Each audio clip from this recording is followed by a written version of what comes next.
You simply can't escape them, and now with just 2 weeks left until Election Day, the airways, even the roads are flooded with political ads. Close contest for U.S. Senate and governor, triggering an avalanche of campaign spending right here in Michigan. Fox 17's political reporter Paul Cicchini live in the studio with us tonight with a closer look at the numbers as you decide 2014. Paul? Yeah, from the campaigns themselves to political action committees, super PACs, and others, the numbers in the nation are simply staggering. According to the Center for Public Integrity, more than 748,000 ads have been run and more than $321 million spent, and we're not done yet.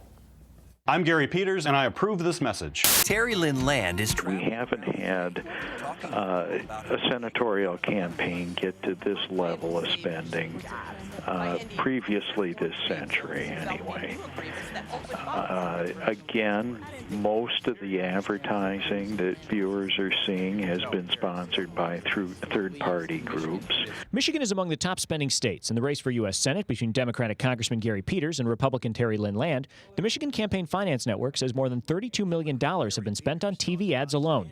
And with 14 days left until November 4th, that number is expected to rise, much of the spending stemming from so-called dark money. Groups who don't disclose their donors, and that's not symmetric.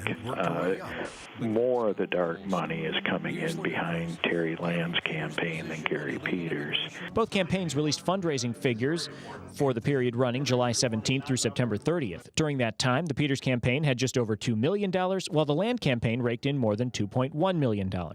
Rich Robinson, executive director with the Michigan Campaign Finance Network, says we're in an age where there's a lot of money in the system. You can have a multi-million-dollar experiment to see if you can move the needle.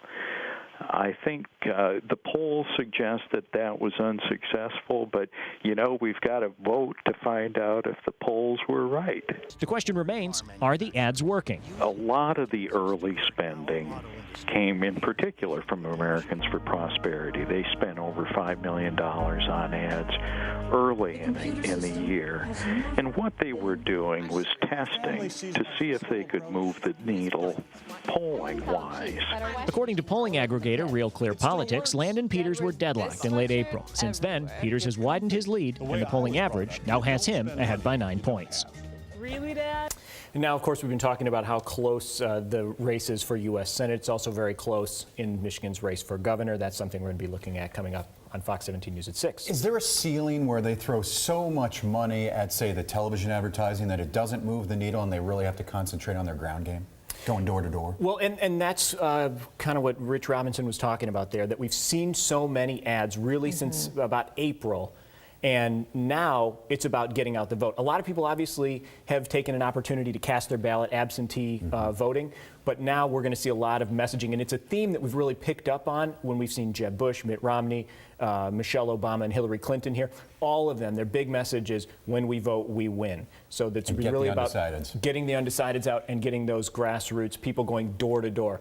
At all of these rallies where people are asking, hey, raise your hand, put up 5 fingers, talk to 5 people, get them to go vote. So it's really about getting that grassroots effort now, because a lot of people probably tuning out the ads. I mean, you can't turn on the TV or the radio or even drive without seeing an ad. Yeah, 2 weeks left. Thanks, Paul. breaking now from Fox 17 News. Michigan State Police holding a